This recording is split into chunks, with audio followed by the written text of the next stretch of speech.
Welcome to Performance Tutor. Hi students, I Devendra Sharma. I welcome you all to at Performance Tutor. In this video lecture, we will discuss about how many major और effective political parties are good for a democracy. ये हमारा जो new topic है जिसमें हम discuss करेंगे कि किसी भी डेमोक्रेसी के लिए कितनी मेजर और इफेक्टिव पॉलिटिकल पार्टी उसके अंदर होना चाहिए। इस क्वेश्चन का आंसर देंगे और इस पूरे टॉपिक को हम कवर करेंगे इस वीडियो लेक्चर के अंदर। मैं आपको सजेशन देना चाहूँगा, यदि आपने हमारे जो पहले 2 वीडियो लेक्चर्स यदि अभी नहीं देखे हैं तो प्लीज़ पहले वो देखिएगा, फिर इस पर आइएगा, ठीक है। तो आपको और अच्छी जो है अंडरस्टैंडिंग रहने वाली है इन टॉपिक्स की। देखिए, तो यदि हम डेमोक्रेसी की बात करें तो in a democracy any group of citizens is free to form a political party. देखिए, डेमोक्रेसी के अंदर है ना, हर एक सिटीजन जो है अपना ग्रुप बना सकते हैं, कुछ सिटीजन्स मिलकर अपना ग्रुप बना सकते हैं और वो ग्रुप जो एक पॉलिटिकल पार्टी बनाने के लिए फ्री होता है, ठीक है। रेस्ट्रिक्शंस नहीं होती कि आप ग्रुप नहीं बना सकते, और ऐसी किसी कंट्री में ऐसा है तो वो डेमोक्रेसी नहीं है। क्योंकि डेमोक्रेसी के अंदर का ये प्रिंसिपल है कि आपको ग्रुप बनाने की आज़ादी होती है वहाँ पर, ठीक है। आप आपके ग्रुप ऑर्गेनाइजेशंस बना सकते हो, ठीक है, यूनियंस बना सकते हो, तो ये फ्रीडम आपको मिलता है। तो देखिए, यदि हम इंडिया की बात करें तो 750 से भी ज़्यादा पॉलिटिकल पार्टीज़ आपको इंडिया में देखने को मिलती है। पर क्या सर यहाँ पर जितनी भी पॉलिटिकल पार्टी अभी हम बता रहे हैं 750, क्या सारी ही जो है चुनाव लड़ती हैं? क्या सारी इफेक्टिव पॉलिटिकल पार्टी हैं? सारी ही मेजर पॉलिटिकल पार्टी हैं? तो ऐसा नहीं है, ठीक है। देखिए, इनमें से कुछ ही पॉलिटिकल पार्टी हमारी कंट्री में ऐसी होती हैं जो कि मेजर और इफेक्टिव पॉलिटिकल पार्टी होती हैं, जो कि रेस में, जो इलेक्शंस की रेस होती है वहाँ पर आपको देखने को मिलेंगी और इलेक्शंस में कॉन्टेस्ट करती हैं और चुनाव लड़कर अपनी गवर्नमेंट बना पाती हैं, ठीक है। सभी की सभी पॉलिटिकल पार्टीज़ नहीं कर पाती हैं ऐसा, ठीक है। कुछ ही पॉलिटिकल पार्टी होती हैं जो कि चर्चा में रहती हैं, जो इलेक्शन जीतती हैं और गवर्नमेंट में आ पाती हैं, ठीक है। तो ऐसी कितनी, अब यहाँ पर क्वेश्चन ये आता है, तो ऐसी कितनी पॉलिटिकल पार्टीज़ जो है मेजर और इफेक्टिव पॉलिटिकल पार्टी होना चाहिए किसी कंट्री के अंदर? तो इस क्वेश्चन को हम समझने से पहले हमको यहाँ पर समझना होगा पार्टी सिस्टम्स, ठीक है। हमारे पास 3 टाइप के पार्टी सिस्टम है। पहला है वन पार्टी सिस्टम, जो कि आपकी स्क्रीन पर दिख रहा है आपको। पहला है वन पार्टी सिस्टम, ठीक है। दूसरा रहने वाला है आपका 2 पार्टी सिस्टम, और जो थर्ड रहने वाला है वो रहने वाला है आपको मल्टी पार्टी सिस्टम, ठीक है। ये 3 टाइप के आपको पार्टी सिस्टम यहाँ पर देखने को मिलेंगे और ये तीनों ही पार्टी सिस्टम हम कवर करेंगे इस वीडियो लेक्चर के अंदर, ठीक है। तो देखिए, यदि मैं पहले की बात करूँ तो वन पार्टी सिस्टम क्या होता है, ठीक है। In some countries only one party is allowed to control and run the government. देखिए, कुछ कंट्रीज ऐसी होती हैं जहाँ पर सिर्फ एक ही पॉलिटिकल पार्टी होती है जिसे अलाउ किया जाता है कि वो गवर्नमेंट बनाएगी और गवर्नमेंट को चलाएगी और कंट्रोल भी करेगी कंट्री के ऊपर, ठीक है। और इसी टाइप के सिस्टम को हम क्या कहते हैं? वन पार्टी सिस्टम कहते हैं। यदि हम एग्जाम्पल देखें तो चाइना, ठीक है। चाइना के अंदर यदि आप बात करें तो एक ही पॉलिटिकल पार्टी एग्जिस्ट करती है, जो कि है कम्युनिस्ट पार्टी, ठीक है। जो कम्युनिस्ट पार्टी है यही रूल करती है चाइना के अंदर, और यही गवर्नमेंट क्या करती है? चाइना को जो है कि गवर्नमेंट चलाती है और रूल करती है, ठीक है। अब यहाँ पर हम बात करें, क्या सर चाइना के अंदर किसी और लोग जो है अपनी पॉलिटिकल पार्टी नहीं बना सकते? तो नहीं, ऐसा नहीं है। वहाँ पर आप पॉलिटिकल ग्रुप बना सकते हो, ठीक है। आपको चाइना का जो वहाँ की जो कॉन्स्टिट्यूशन है वहाँ पर बिल्कुल जो राइट है कि आप लोग ग्रुप बना सकते हो, अपना पॉलिटिकल पार्टी फॉर्म कर सकते हो। बट वहाँ पर ऐसा है कि आप पॉलिटिकल ग्रुप बना तो सकते हो, पर वहाँ का जो इलेक्टोरल सिस्टम है किसी दूसरी पॉलिटिकल पार्टी को परमिट नहीं करता कि वो पावर में आ सके, ठीक है। मतलब वहाँ पर आप जो है इलेक्शंस नहीं लड़ सकते, चुनाव लड़कर जो है गवर्नमेंट नहीं बना सकते, ठीक है। ग्रुप बना सकते हो आप, पॉलिटिकल पार्टी खुद का ग्रुप बनाना चाहो बना सकते हो, ठीक है, बिल्कुल फ्रीडम है। बट आप जो है क्या है, जो है पावर में नहीं आ सकते, गवर्नमेंट में नहीं आ सकते, ठीक है। आपको चुनाव नहीं लड़ सकते आप, ठीक है। पावर में आने के लिए आपको इलेक्शंस लड़ना पड़ेगा, तो ऐसा कुछ नहीं होता देखने को मिलेगा आपको। तो आप कोई मूर्खी होगा जो वहाँ पर पॉलिटिकल पार्टी या ग्रुप बनाएगा। क्योंकि ऑब्वियसली उनको पता होता है कि जब वो उनको पावर में ही नहीं जाना है या फिर गवर्नमेंट ही नहीं बनाना है तो लोग बनाते ही नहीं हैं, ठीक है। पर वहाँ पर फ्रीडम है, बिल्कुल लीगली वहाँ पर जो है आप जो है वहाँ पर फ्रीडम देखने को मिलेगी कि वो लोग ग्रुप पॉलिटिकल पार्टीज फॉर्म कर सकते हैं, ठीक है। तो ये तो बात हो गई। अब हम यहाँ पर देखते हैं कि we can't consider one party system as a good option, because देखिए यहाँ पर हम जो है ना वन पार्टी सिस्टम को जो है गुड ऑप्शन जो है क्यों नहीं कंसिडर कर सकते, और डेमोक्रेसी के लिए वन पार्टी सिस्टम क्यों अच्छा नहीं है, ठीक है। एक डेमोक्रेटिक ऑप्शन हमको देखने को नहीं मिलता क्या? One party system. तो ऐसा क्यों है? तो सबसे पहला तो पॉइंट यही है कि it is not democratic option, ठीक है। वन पार्टी सिस्टम अपने आप में एक डेमोक्रेटिक ऑप्शन नहीं है। क्यों? क्योंकि एक ही पॉलिटिकल पार्टी के पास पावर होती है और एक ही पॉलिटिकल पार्टी सरकार चला रही होती है। कोई तो दूसरा जो ग्रुप चाहता है गवर्नमेंट में आना या फिर वो पावर में आना, वो नहीं आ सकता, ठीक है। No any option to criticise government को क्रिटिसाइज करने का कोई दूसरा ऑप्शन नहीं होता, ठीक है। मतलब कोई दूसरा फ्रंट नहीं होता, कोई दूसरी गवर्नमेंट नहीं, पॉलिटिकल पार्टी नहीं होती जो एक सामने वाली पॉलिटिकल पार्टी को क्रिटिसाइज करे। देख जैसे कि हमने हमारे फंक्शंस में पढ़ा था, रोल ऑफ अपोजिशन, ठीक है। अपोजिशन का होना डेमोक्रेसी के अंदर बहुत ज़रूरी है, ठीक है। तो पर यदि वन पार्टी सिस्टम में हमको कोई अपोजिशन देखने को नहीं मिलता, तो जब अपोजिशन नहीं देखने को मिलता, कोई दूसरा पॉलिटिकल ग्रुप नहीं देखने को मिलता, तो वो जो एक ही ग्रुप है उसकी जो बुराइयां हैं वो कौन जनता के आगे लेकर आएगा, ठीक है। तो इस टाइप का जो है हमको कोई पॉइंट नहीं देखने को मिलता, इसलिए हम जो है वन पार्टी सिस्टम को एक अच्छा ऑप्शन नहीं मानते डेमोक्रेसी के लिए। तीसरा, no fair chance for competing parties to come to power, ठीक है। और कोई दूसरा फेयर चांस नहीं देखने को मिलता कि दूसरी पॉलिटिकल पार्टी आए और वो पावर में इलेक्शंस लड़ें और पावर में आए। तो देखिए इसलिए हम जो है ना वन पार्टी सिस्टम को एक गुड ऑप्शन नहीं मानते हैं, ठीक है। तो आई होप आप वन पार्टी सिस्टम को समझ चुके होंगे कि वन पार्टी सिस्टम क्या होता है, ठीक है। चाइना इसका एग्जाम्पल है। अब हम मूव करते हैं टू पार्टी सिस्टम की तरफ। देखिए टू पार्टी सिस्टम क्या होता है, तो in some countries power usually change between two main parties, such system is called two party system. मतलब जो पावर चेंज होती है ना वो दो ही पॉलिटिकल पार्टीज के बीच में चेंज होती है, और इस टाइप के सिस्टम को हम कहते हैं टू पार्टी सिस्टम, ठीक है। मान लीजिए दो पॉलिटिकल पार्टी हैं, इस साल ये गवर्नमेंट में आ गई, तो जो नेक्स्ट टर्म आएगा, ठीक है, नेक्स्ट टर्म जो भी होता है, ठीक है, जितने भी सालों का होता होगा उस पर्टिकुलर कंट्री में, तो फिर दूसरी पॉलिटिकल पार्टी आ जाएगी, ठीक है। या फिर यही पॉलिटिकल पार्टी अच्छा काम किया होगा तो यही रहेगी, ठीक है, जो भी सिस्टम है। पर जो यूजुअली जो पावर ट्रांसफर होती है वो between the two political parties होती है, तीसरी कोई पॉलिटिकल पार्टी नहीं देखने को मिलती। इसका एग्जाम्पल डिस्कस करें तो देखिए यूके एंड यूएसए की बात करें तो यूएसए के अंदर आपको दो पॉलिटिकल पार्टी देखने को मिलती है। एक होती है रिपब्लिकन पॉलिटिकल पार्टी, ये यूएसए की पॉलिटिकल पार्टी है, यूनाइटेड स्टेट्स ऑफ अमेरिका, ठीक है। एक है आपकी रिपब्लिकन पॉलिटिकल पार्टी और जो डोनाल्ड ट्रंप की है, ठीक है, जिससे बिलोंग करते थे, और दूसरी है डेमोक्रेट्स, ठीक है। ये दो पॉलिटिकल पार्टी आपको देखने को मिलती हैं। ये बराक ओबामा जहाँ से थे वो डेमोक्रेट्स थे। दो पॉलिटिकल पार्टी देखने को मिलती है, एक होती है रिपब्लिकन, दूसरी होती है डेमोक्रेट्स, ठीक है, यूएसए के अंदर। और जो पावर ट्रांसफर होती है यूजुअली इन दोनों ही पॉलिटिकल पार्टी के बीच में होती है। यदि हम यूके के बारे में बात करें तो यूके की दो पॉलिटिकल पार्टी है, पहली है लेबर पार्टी, ठीक है, और दूसरी है कौन सी, कंजर्वेटिव। पहली है लेबर और दूसरी है कंजर्वेटिव। ये दो पॉलिटिकल पार्टी हैं यूके के अंदर जिनके बीच में जो है पावर ट्रांसफ़र होती रहती है। कभी ये सत्ता में आती हैं, मतलब कभी ये पावर में आती हैं तो कभी वो पावर में आ जाती हैं। तो ऐसी कंट्रीज़ जहाँ पर पावर जो है यूजुअली जो है दो ही पॉलिटिकल पार्टी के बीच में जो है ट्रांसफ़र होती रहती है, इस टाइप के पार्टी सिस्टम को हम कहते हैं क्या, टू पार्टी सिस्टम। और इसके एग्जाम्पल्स क्या होंगे, यूएसए एंड यूके, ठीक है। अब हम मूव करते हैं हमारे थर्ड और very very important multi party system की तरफ। देखिए मल्टी पार्टी सिस्टम की बात करें तो if more than two parties have a reasonable chance of coming to power either on their on strength और in alliance with other, we call it a multi party system. देखिए जब to parties जो है क्या के पास पूरा chance हो कि वो पावर में आ सकती हैं, ठीक है, और या तो खुद आ सकती हैं या फिर अलायंस बनाकर आ सकती हैं, तो इस टाइप के सिस्टम को मल्टी पार्टी सिस्टम कहते हैं। कैसे सर, बिल्कुल समझ में नहीं आया, देखिए मैं समझाता हूँ आपको। इस डेफिनेशन को, इस पॉइंट को समझने के लिए पहले आपको कुछ दूसरी चीज़ों को समझना पड़ेगा, ठीक है। देखिए हम सबसे पहले समझेंगे कोएलिशन क्या होता है, ठीक है, और फिर समझेंगे हम अलायंस क्या होता है। देखिए हमारे यहाँ पर कभी क्या होता है, मैं आपको बताता हूँ, पहला सिस्टम बताता हूँ पूरा।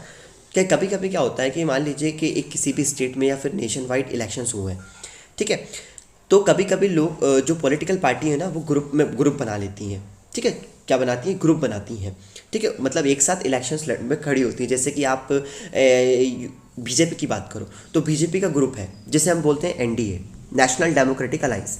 कांग्रेस का भी ग्रुप है, ठीक है, यूनाइटेड प्रोग्रेसिव अलायंस, ठीक है। तो ये क्या है, ये ग्रुप है। इसमें मेजर पॉलिटिकल पार्टी, यदि आप एनडीए के ग्रुप की बात करें तो मेजर पॉलिटिकल पार्टी बीजेपी है, ठीक है, और दूसरी पॉलिटिकल पार्टी भी देखने को मिलेगी, जैसे शिवसेना भी इसका पार्ट है, ठीक है, और भी नीतीश कुमार की जो पॉलिटिकल पार्टी बिहार में वो भी इसका पार्ट है एनडीए का, ठीक है। तो एनडीए एक पूरा ग्रुप है जो कि 2-3 पॉलिटिकल पार्टी जिसके अंदर हैं, या फिर उससे ज़्यादा भी हो सकती हैं, ठीक है, ऐसा कोई ज़रूरी नहीं है, ठीक है, उससे ज़्यादा भी हो सकती हैं, जितनी भी हो सकती हैं, मैक्सिमम कोई लिमिट नहीं है। तो मतलब उसके अंदर मतलब आपको एक से दो से ज़्यादा पॉलिटिकल पार्टी देखने को मिलती हैं, किसके अंदर, अलायंस के अंदर। तो अलायंस क्या होता है, अलायंस मतलब जब कुछ पॉलिटिकल पार्टी, यहाँ पे लिखी हुई है definition, when several parties in a multi party system join hands, है ना, अपने अब क्या करती हैं, हाथ मिलाती हैं, किस पर्पस के लिए हाथ मिला रही हैं, for a contesting election and winning power, ठीक है, इलेक्शंस में खड़े होने के लिए, और उसके बाद जब वो जीत जाएगा, उनका पूरा ग्रुप जीत जाएगा, तो वो क्या करेंगे, पावर में आएंगे, है ना, मतलब गवर्नमेंट बनाएंगे। तो देखिए क्या होता है, मैं आपको समझाता हूँ। जब इंडिया में जब इलेक्शन होते हैं, ठीक है, मतलब हम यूनियन इलेक्शंस की बात कर रहे हैं, ठीक है, प्राइम मिनिस्टर वाले जो चुनाव होते हैं, तब क्या होता है कि मान लें अभी हम एक जो है अलायंस को मान लेकर चलते हैं, जैसे एनडीए की बात करें, तो एनडीए के अंदर जितनी पॉलिटिकल पार्टी है ना, वो पूरे ही हमारी लोकसभा की जितनी भी सीट्स हैं ना, उसको डिवाइड कर लेती हैं। अब लोकसभा की कितनी सीट्स हैं सर, 543 सीट्स हैं लोकसभा की। तो इस 543 सीट्स को क्या कर लिया जाता है, इन पॉलिटिकल पार्टीज़ के बीच में डिवाइड कर लिया जाता है, ठीक है। मान लिया कि भैया कि सबसे बड़ी पॉलिटिकल पार्टी बीजेपी है, तो बीजेपी ऑब्वियसली ज़्यादा स्टेट्स में है, ज़्यादा जगह उनका कंट्रोल है, तो वो सबसे ज़्यादा सीट ले लेगी, ठीक है। और बाकी के जो उस एक पर्टिकुलर एरिया में, मान लीजिए कि बिहार में नीतीश कुमार की जो पॉलिटिकल पार्टी है, उसका दबदबा अच्छा है, ठीक है, तो अब क्योंकि वो किसका, एनडीए का पार्ट है, तो बिहार के अंदर नीतीश कुमार की पॉलिटिकल पार्टी, उसको सीट्स दे दी जाएंगी। वहाँ पर फिर बीजेपी का कैंडिडेट खड़ा नहीं होगा, ठीक है, बीजेपी अपनी कैंडिडेट को खड़ा नहीं करेगी, नीतीश कुमार की जो पॉलिटिकल पार्टी है उसके कैंडिडेट को वहाँ पर खड़ा किया जाएगा, ठीक है। वैसे ही आप मान लीजिए किसी और ग्रुप को देखें, हम मान लें शिवसेना है, जैसे कि महाराष्ट्र में, तो महाराष्ट्र के अंदर उनके जो शिवसेना अपने पॉलिटिकल कैंडिडेट्स को खड़ा करेगी, ठीक है, मतलब वहाँ पर जिस जगह पर उनके ही अलायंस की पॉलिटिकल पार्टी का कैंडिडेट खड़ा हो रहा है, उस जगह पर कोई उन्हीं के अलायंस की दूसरे किसी पॉलिटिकल पार्टी का मेंबर नहीं होगा।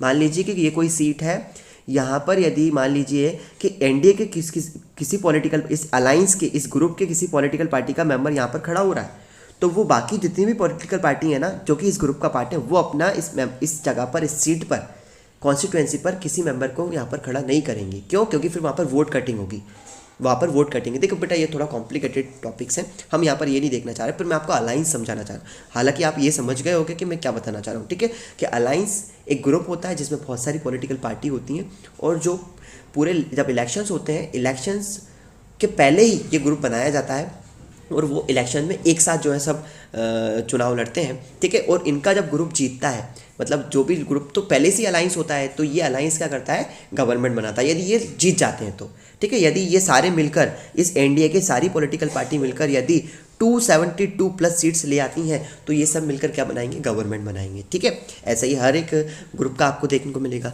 तो देखिए पहला, अब देखिए यहाँ पर होता क्या है, अलायंस में आपको देखने को क्या मिल रहा है कि देखिए यहाँ पर 1 से 2, 3 से 4 पॉलिटिकल पार्टी एक साथ सरकार बना रही हैं और पावर में आ रही हैं। इसी को ही कहते हैं हम मल्टी पार्टी सिस्टम, इसी को ही कहते हैं क्या, मल्टी पार्टी सिस्टम। और ये अलायंस के थ्रू पॉसिबल है। और दूसरा किसके थ्रू पॉसिबल है, कोएलिशन के थ्रू। देखिए अलायंस वो होता है कि इलेक्शन से पहले बना लिया जाता है, पहले से ही ऑलरेडी ग्रुप है अलायंस, ठीक है। कोएलिशन क्या कब होता है, देखो मैं आपको बताता हूँ कोएलिशन क्या होता है।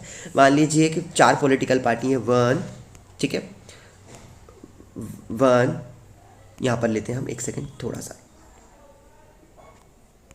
मान लीजिए 4 पॉलिटिकल पार्टीज़ हैं, 1, 2, 3 और 4, ये 4 पॉलिटिकल पार्टीज़ हैं, ठीक है। अब इन 4 पॉलिटिकल पार्टीज़ ने मान लीजिए किसी स्टेट में चुनाव है, ये नेशन में भी हो सकता है ऑब्वियसली, किसी स्टेट में चुनाव है, और इस सभी ने अपने अपने कैंडिडेट्स को खड़ा करा है हर सीट्स पर। अब क्या होता है कि मान लीजिए इस स्टेट के अंदर टोटल सीट्स हैं कितनी, 200, और गवर्नमेंट बनाने के लिए कितना चाहिए होता है, हद से ज़्यादा, मतलब 101 चाहिए होता है। अब किसी भी पॉलिटिकल पार्टी की 101 नहीं आती है, अब क्या होगा, अब जो सबसे बड़ी पॉलिटिकल पार्टी होगी ना, उसको गवर्नर बुलाएंगे और उससे बोलेंगे कि चलिए आप लेजिस्लेटिव असेंबली में अपना बहुमत सिद्ध कीजिए, है ना। आपका बहुमत मतलब यदि आप सरकार बना पाते हो, मतलब आपके पास 101 तो आई नहीं है, पर आपके साथ कोई जो दूसरी पॉलिटिकल पार्टी है, वो यदि आपके साथ मिलकर यदि सरकार बनाने में इंटरेस्टेड है, ठीक है, तो आप बताइए। मान लीजिए 1 जो पॉलिटिकल पार्टी थी उसको 80 सीट्स आई थी, और जो 2 थी उसको आई थी कितनी, 30 सीट्स। तो ये 1 और 2 ने क्या कर लिया, हाथ मिला लिए, हैंड, ठीक है। और क्या करा कि हम दोनों पॉलिटिकल पार्टी, मतलब मेरी 80 है और इसकी 30 है, हम दोनों की मिलकर हो जाएंगी 110। और जो हमको जो हमारे लिए क्राइटेरिया था 101 का, वो हम दोनों पॉलिटिकल पार्टी ने मिलकर पार कर लिया है। तो हम दोनों पॉलिटिकल पार्टी मिलकर क्या बना रहे हैं, यहाँ पर गवर्नमेंट बना रहे हैं। तो इसे क्या बोलेंगे हम, कोएलिशन गवर्नमेंट। तो देखिए यहाँ पर भी क्या हो रहा है, 2 पॉलिटिकल पार्टी एक साथ गवर्नमेंट में आ रही हैं, ठीक है, दो पॉलिटिकल पार्टी एक साथ रूल करेंगी किसी स्टेट को, या फिर कंट्री में भी हो सकता है, ये समझ में, ये कंट्री में भी हो सकता है। तो इस टाइप के सिस्टम को जहाँ पर आपको क्या हो, पावर के अंदर, देखिए अब डेफिनेशन को मैं पढ़ूंगा फिर से, if more than two parties have a reasonable chance of coming to power either on their own strength or in a alliance with others, मतलब दूसरे के साथ अलाइंस बना लें वो, ठीक है, मतलब ग्रुप बना लें before the election, after the election उसे क्या कहा जाता है, बिफोर द इलेक्शन अलाइंस कहते हैं हम, आफ्टर द इलेक्शन उसे कोalition कहा जाता है, और उस टाइप की गवर्नमेंट को कोalition गवर्नमेंट कहते हैं, ठीक है। तो इस टाइप के सिस्टम को हम कहते हैं multi party system. I hope आपको समझ में आया होगा। तो मल्टी पार्टी सिस्टम हम देखने को मिलता है। और अलाइंस, यदि हम बात करें, अलाइंस को हम फ्रंट भी कहते हैं। अलाइंस की डेफिनेशन हमने ऑलरेडी डिस्कस कर भी ली है, ठीक है। और यहाँ पर एनडीए और यूपीए जो कि आपको देखने को मिलते हैं, और लेफ्ट फ्रंट, ये तीन आपको आपकी कंट्री के अंदर अलाइंस देखने को मिलते हैं। एनडीए जो कि नेशनल डेमोक्रेटिक अलाइंस, ठीक है, यूपीए जो कि यूनाइटेड प्रोग्रेसिव अलाइंस, और लेफ्ट फ्रंट, ठीक है। यहाँ पर मेजर पॉलिटिकल पार्टी आपको देखने को मिल जाएगी बीजेपी, ये कांग्रेस का अलाइंस है आपको यूपीए, ठीक है। और लेफ्ट फ्रंट जो है कुछ पॉलिटिकल पार्टीज आपको लेफ्टिस्ट, जो बंगाल के साइड में जो कम्युनिस्ट पार्टी है उन सबका ग्रुप लेफ्ट फ्रंट कहलाता है, ठीक है। चलिए अब देखिए इस टाइप का सिस्टम, ये जो हमने अभी डिस्कस किया हमने, ठीक है, कौन सा मल्टी पार्टी सिस्टम जो डिस्कस किया, इसके कुछ पॉजिटिव और नेगेटिव पॉइंट है। पहला पॉजिटिव पॉइंट क्या है, this system allows a variety of interest and opinions to enjoy political representation. देखिए ये जो सिस्टम क्या अलाउ करता है कि आपको अलग अलग पॉलिटिकल पार्टीज आती हैं, अलग अलग इंटरेस्ट, वैरायटी ऑफ इंटरेस्ट और ओपिनियंस देखने को मिलेंगे, जो कि जिनको पॉलिटिकल रिप्रेजेंटेशन देखने को मिलता है। नहीं समझ में आया? देखिए एक सरकार के अंदर 3 से 4 पॉलिटिकल पार्टी देखने को मिल रही हैं एक गवर्नमेंट के अंदर। कोएलिशन गवर्नमेंट की यदि हम बात करें, अलाइंस की बात करें, तो अलग अलग टाइप की आइडियोलॉजी जो है आपको देखने को मिलती है एक गवर्नमेंट के अंदर, मतलब डिफरेंट टाइप की आइडियोलॉजी एक साथ गवर्नमेंट को चला रही हैं। और रिप्रेजेंट, आप यदि डेमोक्रेसी की बात करें तो जितना ज़्यादा आप डेमोक्रेसी के अंदर जितना ज़्यादा पावर शेयरिंग होती है, जितना ज़्यादा अलग अलग वेराइटीज़ जो है, वेराइटीज़ के साथ आप पावर को शेयर करते हो, है ना, डाइवर्सिटी के साथ आप पावर को शेयर करते हो, उतना ज़्यादा बेटर देखने को मिलेगा। तो इस सिस्टम के अंदर आपको अलग अलग मतलब एक साथ किसी देश को जो है सरकार जो चला रही है गवर्नमेंट के अंदर जो है एक साथ 2 से 3 पॉलिटिकल पार्टी या उससे ज़्यादा भी देखने को मिल रही है। तो ये इसका पॉजिटिव पॉइंट है मल्टी पार्टी सिस्टम का। नेगेटिव पॉइंट क्या है, ये सिस्टम बहुत ही मैसी है, कॉम्प्लेक्स है, कन्फ्यूजिंग है, जैसा कि लिए आपके लिए कन्फ्यूजिंग लगा अभी समझने में, ऐसे ये सिस्टम क्या है, हमको बहुत ही मैसी देखने को मिलता है, कन्फ्यूजिंग देखने को मिलता है। और इसके ये जो सिस्टम है ना, पॉलिटिकल अनस्टेबिलिटी भी लेकर आता है। कैसे लेकर आता है सर पॉलिटिकल अनस्टेबिलिटी? अभी तो तारीफ कर रहे थे। देखिए पॉलिटिकल अनस्टेबिलिटी क्या होती है कि इस सिस्टम के अंदर मान लीजिए किसी ने अलायंस बनाया, ग्रुप बनाया, है ना, और कभी क्या होता है कि पॉलिटिक्स के कारण क्या होता है कि कुछ जो पॉलिटिकल पार्टी होती है उसको यदि वो सेटिस्फाई नहीं होती है किसी मेजर पार्टी से, उसकी उन्हीं के अलायंस के अंदर, तो वो क्या कर देते हैं, उस अलाइंस को तोड़ देते हैं। अब जब अलाइंस तोड़ देते हैं तो उसके कारण क्या होता है कि जो सरकार बनी हुई होती है, जो कि मैक्सिमम स्ट्रेंथ चाहिए होती है किसी भी लोकसभा के अंदर या विधानसभा के अंदर, मतलब लेजिस्लेटिव असेंबलीज या फिर जो हमारी लोकसभा है, जो हमारी पार्लियामेंट है, उसके अंदर जितनी भी मैक्सिमम स्ट्रेंथ चाहिए होती है एक सरकार बनाने के लिए, वो कम हो जाती है, जिसके कारण क्या होता है, गवर्नमेंट टूट जाती है, पॉलिटिकल अनस्टेबिलिटी आती है। समझ में आया? पॉलिटिकल अनस्टेबिलिटी आती है। तो ये आपको पता होना चाहिए कि ये नेगेटिव भी देखने को मिलता है, पर पॉजिटिव भी इसका बहुत ज़्यादा है। क्यों? क्योंकि इसके अंदर आप बहुत सारे वैरायटी ऑफ इंटरेस्ट और ओपिनियंस को जो कहीं ना कहीं पॉलिटिकल रिप्रेजेंटेशन देते हो, ठीक है। चलिए अब यहाँ पर क्वेश्चन यही आता है कि इनमें से कौन सा पार्टी सिस्टम बेटर है ना, विच पार्टी सिस्टम इज़ बेटर, ठीक है। तो party system is something any country can choose, ठीक है। देखिए party system is not something any country can choose, इसका मतलब ये है कि पार्टी सिस्टम ऐसा नहीं होता कि कोई कंट्री उसको डिसाइड करती है कि हमारे यहाँ पर ये पार्टी सिस्टम होना चाहिए, नहीं। देखिए किसी भी कंट्री का जो पार्टी सिस्टम है वो डिपेंड करता है उसकी नेचर ऑफ द सोसाइटी के ऊपर, है ना, उसकी सोशल एंड रिलीजियस डिविजन्स के ऊपर, कितना ज़्यादा कंट्री डाइवर्स है, उस कंट्री की हिस्ट्री ऑफ पॉलिटिक्स के ऊपर, या उस कंट्री का जो सिस्टम ऑफ इलेक्शन है उसके ऊपर, ठीक है। ये 4 जो मैंने बताए हैं आपको रीजंस कि किसी भी कंट्री के अंदर यदि पार्टी सिस्टम कौन सा होगा ये डिपेंड करता है उसकी नेचर ऑफ सोसाइटी के ऊपर। देखिए अब मैं आपको यहाँ इस चीज़ को समझाने की कोशिश करूँगा और इस क्वेश्चन को भी हम कंक्लूड करेंगे किस कंट्री के अंदर या फिर कौन सा सिस्टम इनमें से बेस्ट है ना, क्योंकि क्वेश्चन तो यही है ना कि इनमें से कौन सा सिस्टम बेस्ट है sir, 1 party system, 2 party system और मल्टी पार्टी सिस्टम। देखिए इनमें से जो भी सिस्टम है ना सारे बेस्ट हैं और सारे सिस्टम बेस्ट नहीं है।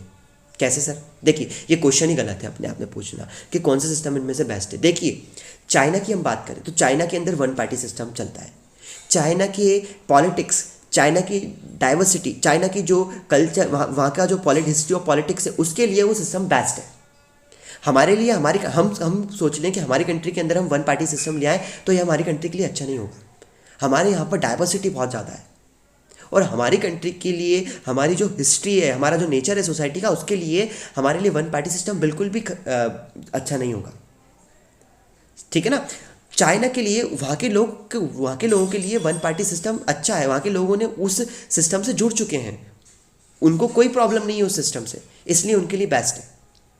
यूके यूएसए की बात करें, उनके लिए टू पार्टी सिस्टम बेस्ट है। क्यों? क्योंकि वहाँ की कंट्री का वहाँ की जो लोग हैं है ना, वहाँ का जो कल्चर हो गया है, वहाँ की जो पॉलिटिक्स है, हिस्ट्री ऑफ पॉलिटिक्स है, वहाँ का जो इलेक्शन का सिस्टम है, वहाँ का जो डाइवर्सिटी है या फिर नहीं भी है, जो भी है, वो सब कुछ उन टाइप के सिस्टम से जुड़ चुके हैं।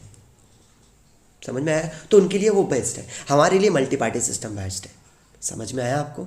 तो देखिए, तो ये क्वेश्चन यदि आपसे कोई करता है कि इनमें से कौन सा सिस्टम बेस्ट है, तो इसका आंसर यही है कि ये क्वेश्चन गलत होगा पूछना। क्यों? क्योंकि किसी भी कंट्री के अंदर जो भी सिस्टम डेवलप होता है वो डिपेंड करता है उस कंट्री की नेचर, सोसाइटी के ऊपर, ठीक है, उसकी लॉन्ग हिस्ट्री के ऊपर, हिस्ट्री ऑफ पॉलिटिक्स के ऊपर, ठीक है, सोशल डिवीजन के ऊपर, डाइवर्सिटी के ऊपर, इसका मतलब डाइवर्सिटी भी बोल सकते हो आप, and the system of election. समझ में आया आपको? आई होप आपको समझ में आया होगा। ठीक है, अब देखिए, अब क्वेश्चन ये आता है, why India adopt a multi party system. Question CBSE का बहुत ही फेवरेट क्वेश्चन है कि इंडिया जो है मल्टी पार्टी सिस्टम को इंडिया ने क्यों अडॉप्ट किया। Because of the social and geographical diversity in such a large country is not easily absorb by 2 और इवन 3 पार्टीज। हमारे यहाँ पर इतना, हमारे यहाँ की जो डाइवर्सिटी है, जोग्राफिकल डाइवर्सिटी है, वो बहुत ही ज़्यादा आपको लार्ज देखने को मिलेगी और कंट्री बहुत बड़ी है हमारी। ठीक है, तो हमारी कंट्री के अंदर डाइवर्सिटी ज़्यादा है और हम चाहते हैं कि हर एक सेक्शन को, है ना, रिप्रेजेंटेशन मिले हमारे यहाँ पर पार्लियामेंट में। इसलिए हमारी कंट्री के अंदर मल्टी पार्टी सिस्टम डेवलप हुआ। इसलिए हमारी कंट्री के अंदर क्या डेवलप हुआ? मल्टी पार्टी सिस्टम डेवलप हुआ। और इसलिए इंडिया ने अडॉप्ट किया मल्टी पार्टी सिस्टम को, बिकॉज हमारा सोशल और जोग्राफिकल डाइवर्सिटी बहुत अलग है दूसरी कंट्रीज़ के कंपैरिजन में।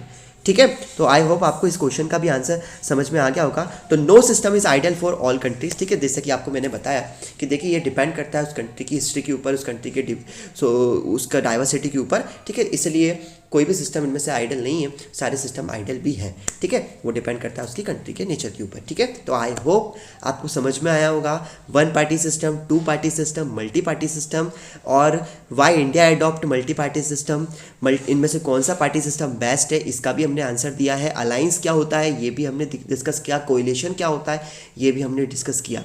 समझ में आया आपको? तो यदि आपको वीडियो अच्छा लगा हो तो प्लीज़ चैनल को सब्सक्राइब करें, ज़्यादा से ज़्यादा वीडियोज़ को शेयर करें और लाइक करें। ठीक है, थैंक यू, धन्यवाद।